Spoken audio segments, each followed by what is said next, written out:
Hello everyone, welcome to another episode of my video. Today we are going to talk about Vela Bay, the most anticipated new launch in the East Coast.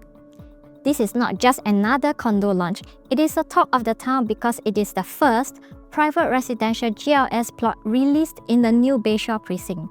Let's see why there's so much hype in Bayshore. Before we dive in, hello, my name is Beltan.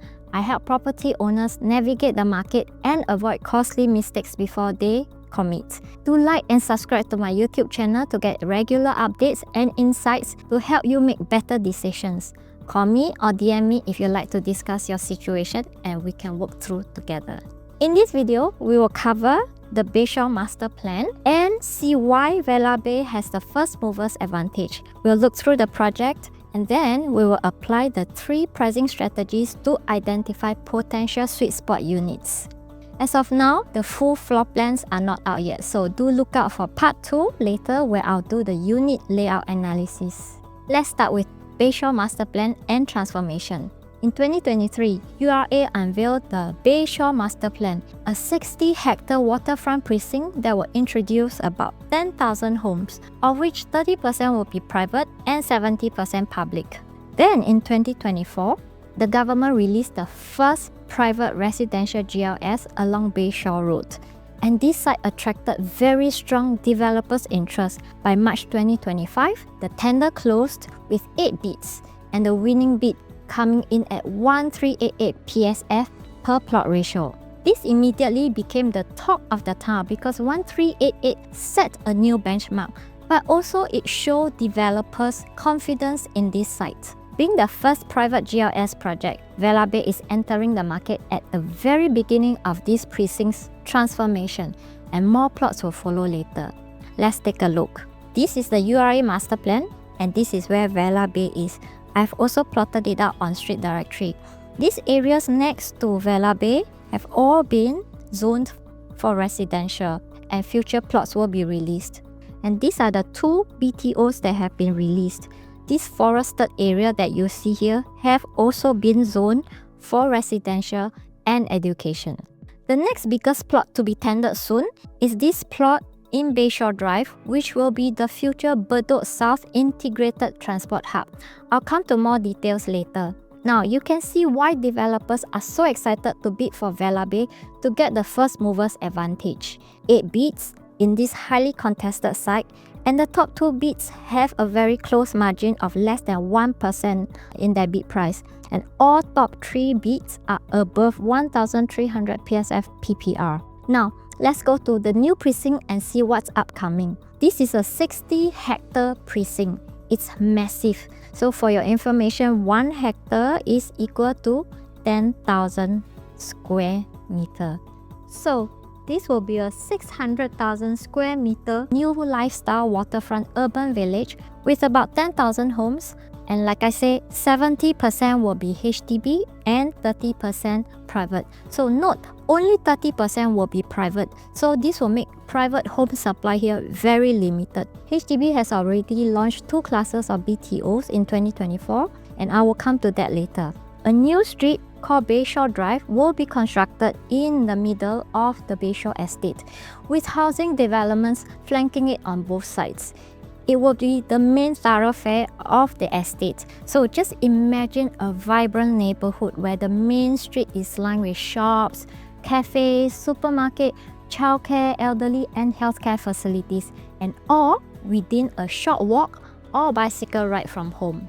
Along Bayshore Drive, a 400-meter section will be designated as a bus-only transit priority corridor, TPC for short, with footpaths, dedicated cycling paths and wider sheltered pavement along both sides to facilitate a safer and more seamless commuting experience. And the TPC will actually link the neighborhood from Bayshore MRT to Bedok South MRT stations. So future residents in Bayshore can also look forward to new parks and green spaces. A new 3-hectare central park sited within the housing developments will actually provide residents with a living in a park environment. And to further enhance this experience, there will also be a new linear park built along the edge of Bayshore Estate. So all this will create an environment that promotes active lifestyle and healthy living. The whole Bayshore precinct is also being planned as a future-ready community, which is sustainable, people-centric, and car-light. And this is not just going to benefit future residents, but also existing residents in Bedok and East Coast. Given the scale of the transformation plan for Bayshore, Vela Bay, as the first private residential project here, is well placed to benefit from a first-mover advantage as the precinct evolves. Here are the various facilities planned for the area, and a few I would like to highlight. By 2030, Bayshore will be home to Singapore's largest SAFRA clubhouse. SAFRA Bayshore will span more than 30,000 square meters of recreational facilities, and it's going to replace the existing SAFRA Tampines. So SAFRA Bayshore will be located next to the Bedok South MRT on the Thomson East Coast Line, which is expected to be operational this year in 2026. And this is going to make the clubhouse very accessible. Earlier, I mentioned a new integrated development that will be connected to the upcoming Bedok South MRT station, and a new bus interchange will also be built in future. So this site is about to be tendered in this month, March 2026. The Bedok South Integrated Transport Hub will include 1,280 units of residential and about 22,500 square meters of commercial space. And this is going to add further convenience to future and existing residents. So how big exactly is 22,500 square meters or 240,000 square feet? So to give you a sense, here are some malls for reference. Lentor Modern 90,000, Sengkang Grand 160,000, Helium Mall 240,000, and Woodleigh Mall more than 300,000. So the new Bedok South Mall is going to be comparable in size to Helium Mall. The first BTO projects, Bayshore Vista and Bayshore Palms, were launched in October 2024 as Plus Flats. Due to their choice location, with MRT station nearby, waterfront view, and packed with amenities in the area. So this means they will come with 10-year MOP. So when they TOP in mid-2029, their MOP will only be reached in mid-2039. So this affects the supply of new resale flat in the area, thereby pushing the demand towards private homes. Owners are also not allowed to rent out the whole unit. So tenants who desire to stay in Bayshore will have to turn to private rentals. Vela Bay, being the earliest private project, will face limited HDB competition in the early days.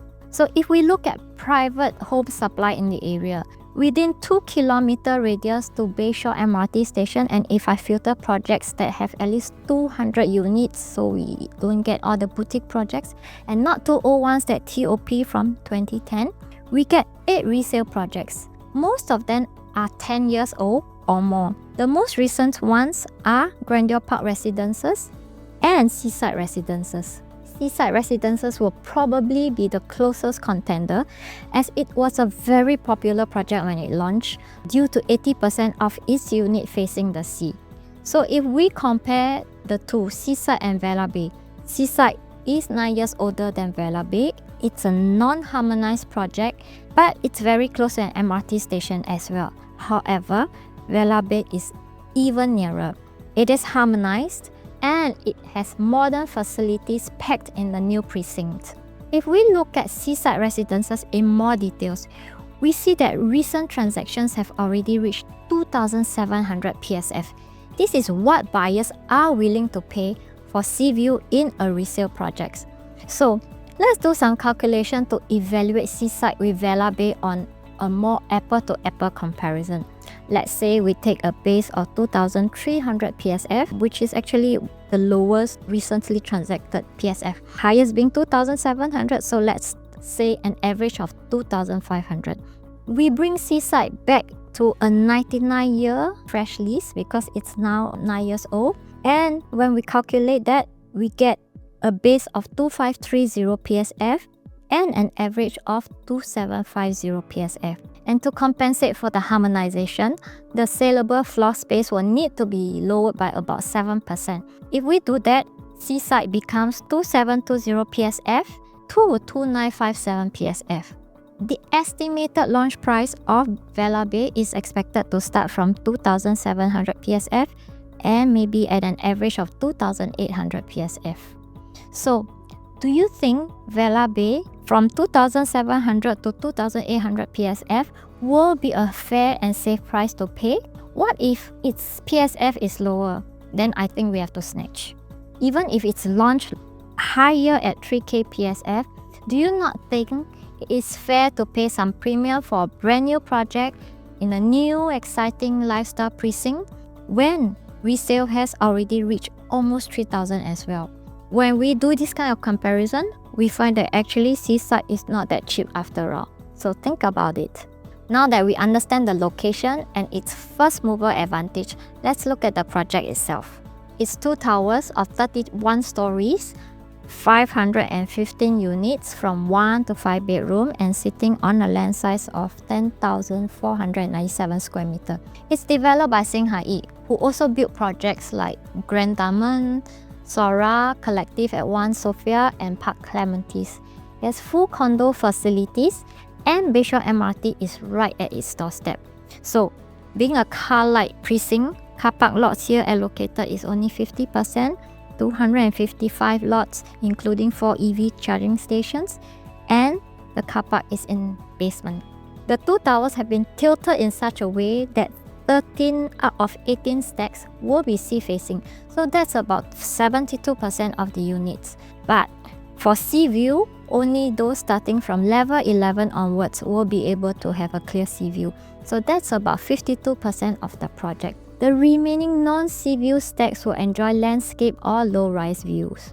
The architecture draws inspiration from yachting lifestyle and coastal living with wave light lines on the facade and light coastal colored materials. You will also see in the logo. And look how impressive the 2 towers will be when they overlook the sea.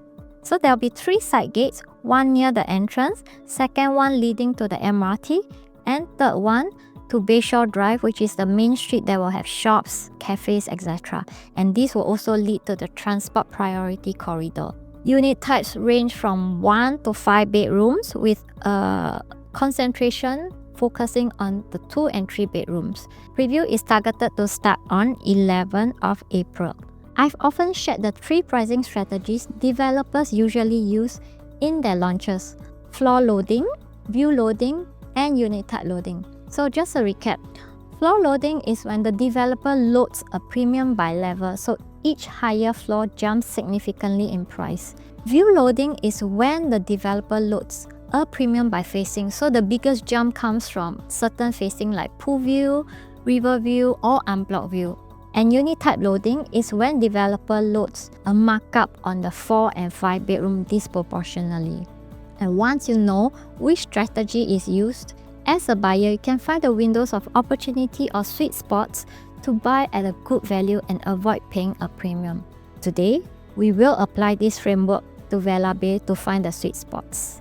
So before we apply the 3 pricing strategies, we must always identify the unique selling point of a project. For example, in River Modern, it is the river view, and in Pinery, it is a mixed development with direct link to MRT.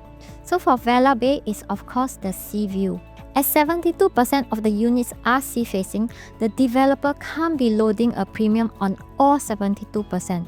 They will have to have a tiered pricing to differentiate these units.